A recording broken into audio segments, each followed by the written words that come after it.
We have a guest preacher today, Father Daniel Kluge, who is a native of Sheridan, Oregon.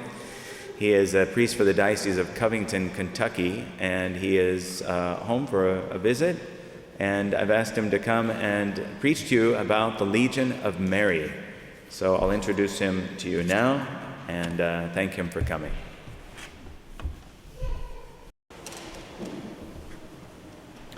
In the name of the Father, and of the Son, and of the Holy Ghost. Amen. As Father mentioned, today I shall speak to you on the Legion of Mary. First, a little something about myself. I did, in fact, grow up in Oregon. I was actually born at St. Vincent's here in Portland. And I have lived in Portland for several years when I was a young adult. In fact, and I didn't mention this to the other Mass, but I believe, so Father Anderson and I were very happily seminarians together for Portland way back when. If not my first Latin Mass, maybe my first sung Mass. In any case, one of the first Latin Masses I ever went to my whole life was right here in this church. I remember because I was tasked as a server, and I had no idea what I was doing, and I rang the bells at the wrong time. Anyway. Fun times. But so So I grew up in Oregon, grew up in the country in a little town, Sheridan, about a population of 1,500 people. And it's in the middle of nowhere, kind of, or, it's a thing you pass through, which is nice. That's kind of why my parents moved out there. And we live further out from that, about three miles from the town itself, out in the country, 24 acres. Our neighbors are a half mile in either direction. Our driveway is a quarter mile long, potholes and things. And that's kind of what my parents' intention. We were homeschooled, so it's a great place for that. So that's where I grew up, but, and I can't really remember, because I'm too old now to have a good memory anymore, but, it was either twice, maybe up to 4 times. We actually got visits from Mormons, right? And from the Jehovah's Witnesses. It was multiple times they actually came down the driveway. Now we don't have dogs or guns or things. If you're thinking about breaking in the house, we have lots of dogs and guns. No. But we didn't have any of those things, but we could have. We sure could have. But they came down there and they're always very nice and things, right? There's only so much depth. You try to talk to them and you recognize they're like, oh, that's as much as I know. You're like, all right, I guess we're done. So there's not a lot of substance there. Maybe you have had similar experiences. Maybe they come to your doors, to your houses. You might have seen them, like the Jehovah's Witnesses, in public places. I've seen the number of places. If you see a couple of people standing with a Bible, free Bible course CDs or something, those are Jehovah's Witnesses. I've seen them in Niagara Falls. I've seen them at St. Louis Arch. I saw them just the other day. I was up at Salmon Creek Medical Center, and they have a farmer's market on one day, and there was a couple there. I saw them with their free Bible course. They don't do anything, they just stand there, thankfully. They don't try to talk to people directly, I guess. But that's what they do. And so if you're like me, you grew up like that, you saw that, you see these other people doing these things, well, you naturally tend to wonder, what do Catholics do? Well, let's think about that. And just to be very serious about this is what it seems to me at least, is that most Catholics neither really know nor like their religion. Some boldly promote heresy. Some are involved in charitable organizations. But in these places, usually sharing the faith is discouraged or feared or criticized if it's done. And then there's others who think that they are good Catholics because they go to a Mass without a lot of liturgical abuse, where their preachers aren't heretics, but never really challenge them. These Catholics secretly want the faith to be as weak and insipid as their own lives. St. Alphonsus makes the following observation. Worldly lovers are accustomed to mention frequently and to praise the persons beloved, that these may be praised and applauded also by others. Then how poor must we suppose the love of those to be who boast of being lovers of Mary, but who seldom remember to speak of her, and inspire the love of her also in others. Not so the true lovers of our most lovely Lady. They would praise her everywhere and see her loved by all the world, and therefore in public and in private, wherever it is in their power, they endeavor to kindle in the hearts of all those blessed flames of love with which theirs are burning for their beloved Queen. Just so, St. Louis Marie de Montfort asked for a great squadron of brave and valiant soldiers of Jesus and Mary of both sexes to combat the world, the devil, and corrupted nature in those more than ever perilous times which are about to come. The Legion of Mary is exactly this. As it says in the handbook, the Legion of Mary is an association of Catholics who, with the sanction of the Church and under the powerful leadership of Mary Immaculate, Mediatrix of all graces, who is fair as the moon, bright as the sun, and to Satan and his legionaries, terrible as an army set in battle array, have formed themselves into a legion for service in the warfare which is perpetually waged by the Church against the world and its evil powers. I have been in my last parish, I was the spiritual director of 4 different presidia, the individual groups of the Legion of Mary, and also the Comitium, the larger governing body. And so I have a good amount of experience with this, and I can say that in my judgment, the Legion of Mary is the most effective system for lay evangelization that exists in the Church today. The reason for its effectiveness is that it is entirely traditional. It is the old evangelization. It began in 1921, and it has the same exact structure, rules, and guiding principles now as it always had. It grew to maturity in a traditional Catholic culture. And again, in my experience, which is not negligible, it thrives in that same culture today. This culture, here, in this church. What does the Legion of Mary do? Very simply, the Legion works to strengthen the faith of Catholics, to recall those who have fallen away, and to convert non-Catholics exclusively through interpersonal contact. One of the things that makes the Legion so special is, and so necessary in our day today, is the strength of the handbook. The Legion is defined by its handbook, which is substantially the same as it was in the 1950s. And so, I have a handbook from 1941, which is my great pleasure to give to your pastor so that he can do just what I did.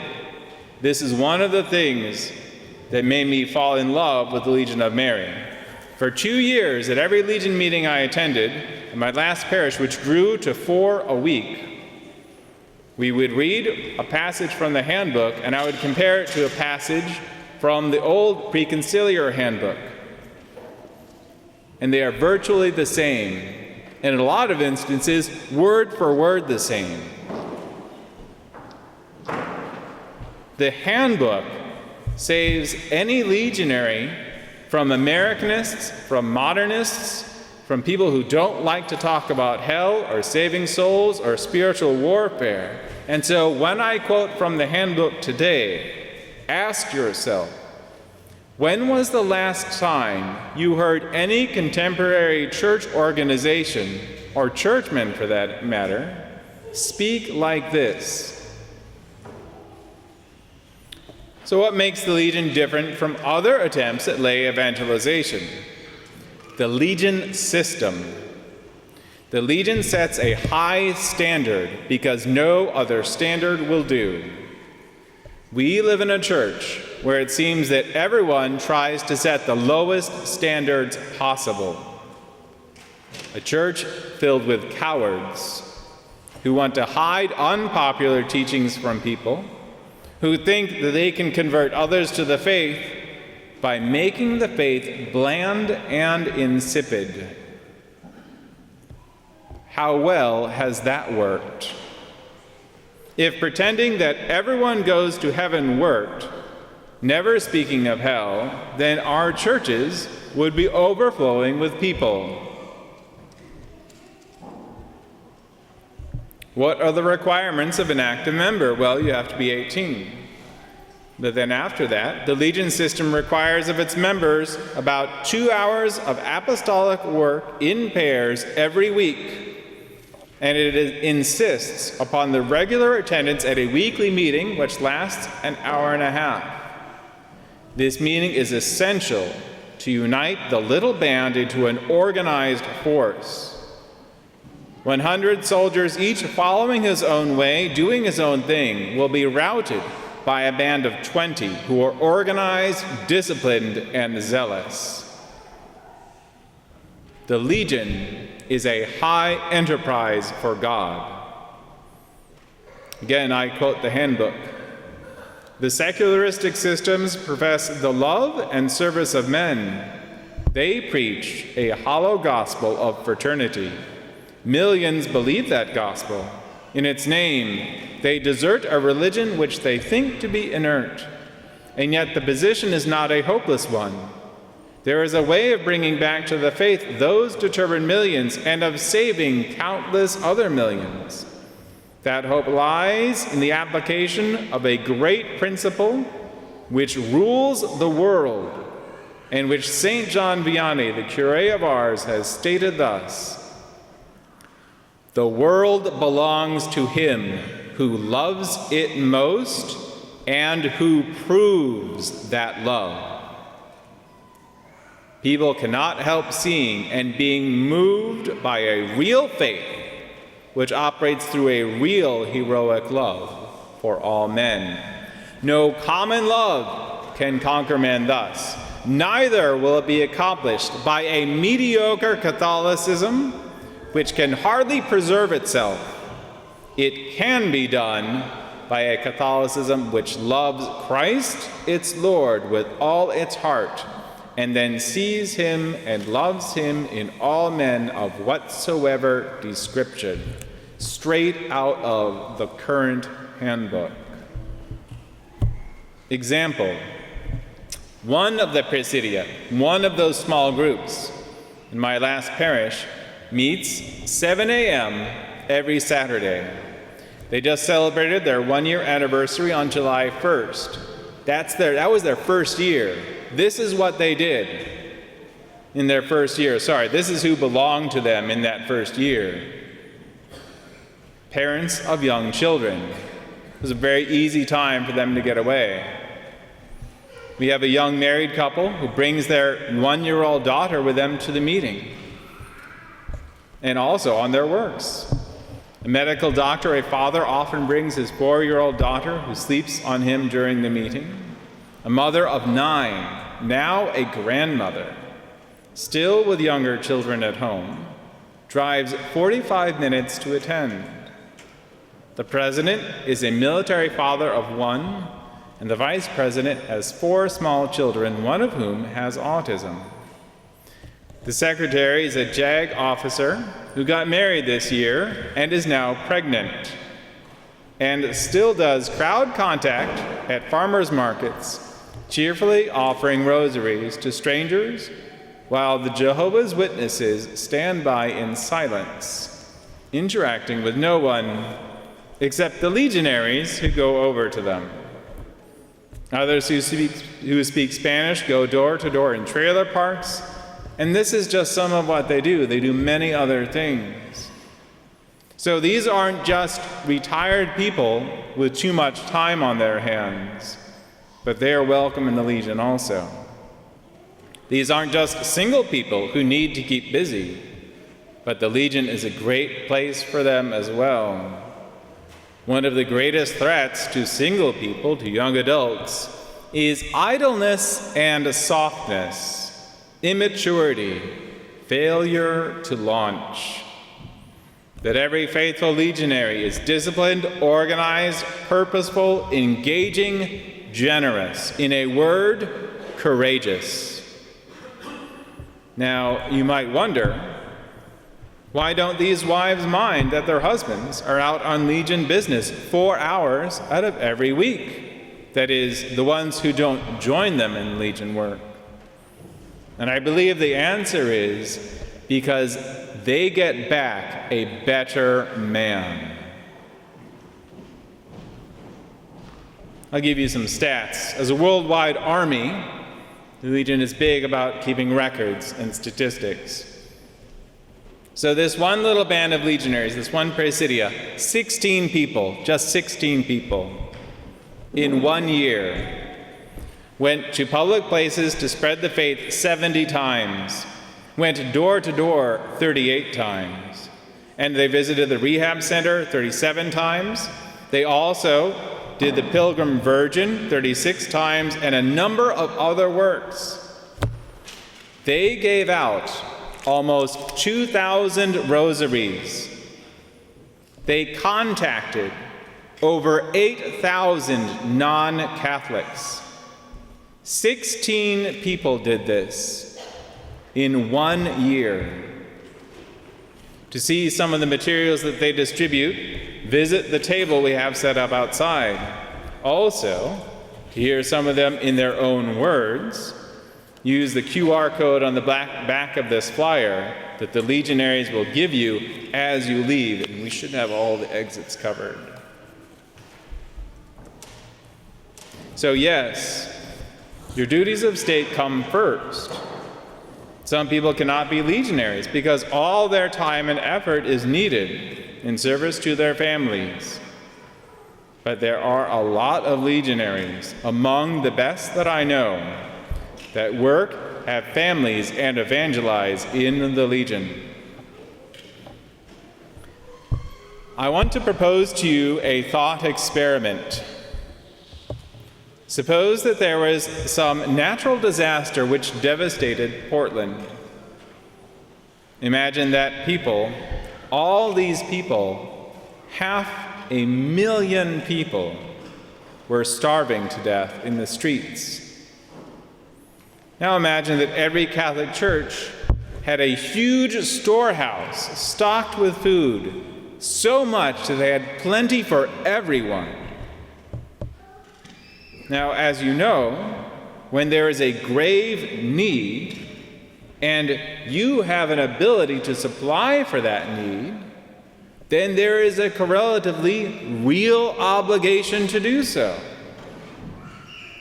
But suppose that out of 5 churches in a neighborhood, say, 4 of them did nothing.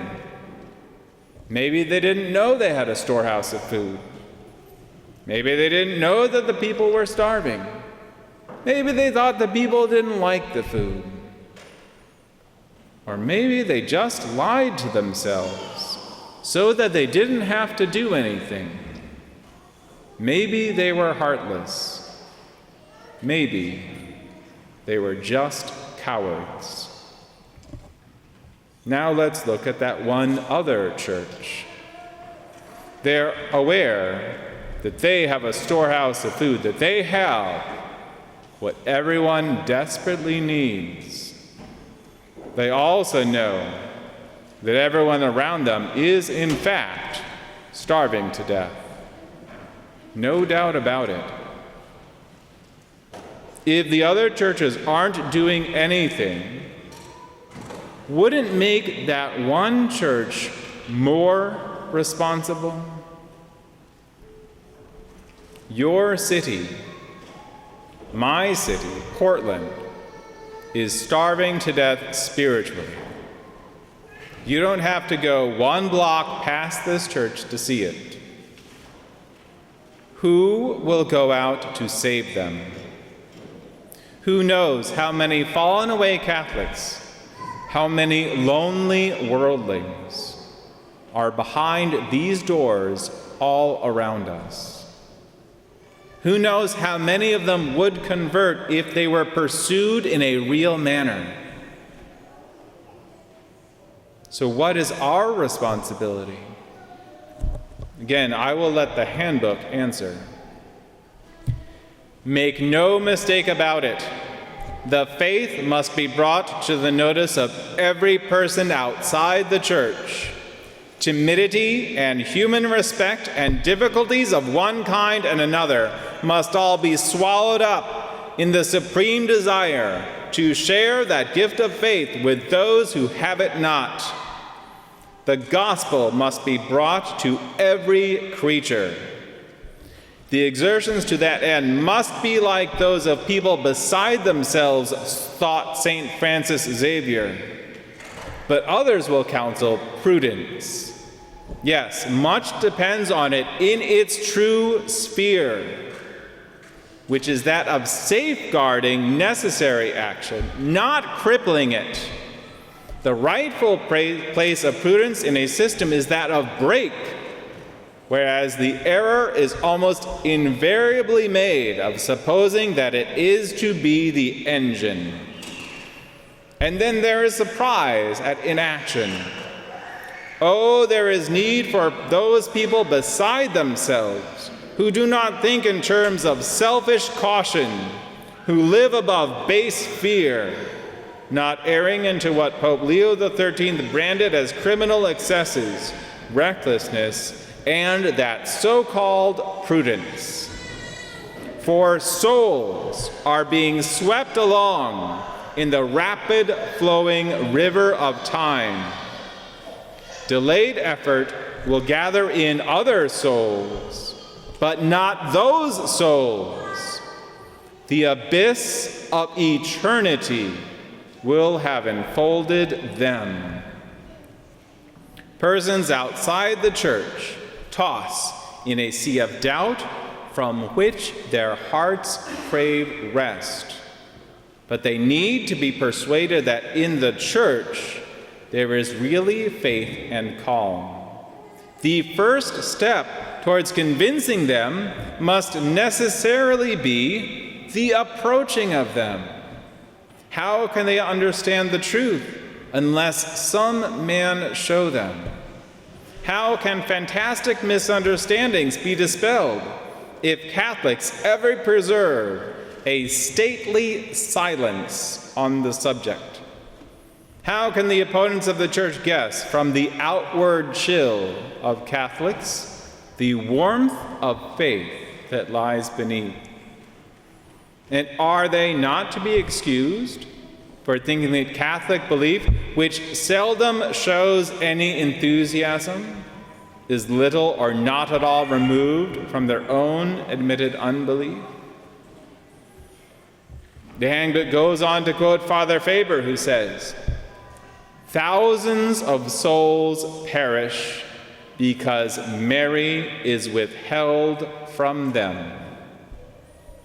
And so the Legion's answer is to bring Mary to the world, not through the internet, not through billboards and bumper stickers, but through real human contact. If you believe that Mary is mediatrix of all grace, that she brings grace to anyone who receives it, then to truly imitate Mary, you must imitate her motherhood, her motherly care for all men, and bring men to salvation by bringing Mary to them. You cannot cut Mary's virtues apart and imitate only her contemplation or her humility and so on. As the handbook states, her whole life and destiny have been motherhood, first of Christ and then of men. that motherhood of souls being her essential function and her very life, it follows that without participation in it, there can be no real union with her. Therefore, let the position be stated once again: true devotion to Mary must comprise the service of souls. And so this is why, with your pastor's permission, we will be bringing the Legion of Mary to this church, to St. Stephen's. Outside of these doors, there are legionaries to give you one of these and to take down all your information if you are interested. You're not committing to joining the Legion by giving your information. This is just so we can follow up with you, because soon we'll be planning another information session and calling everyone to it who wants to come, who wants to be part of Mary's own army, to join in the fight to save the world. This is what St. Stephen's needs. This is what Portland needs. Portland needs your faith. Portland needs your love of our Blessed Mother. Portland needs that absolutely.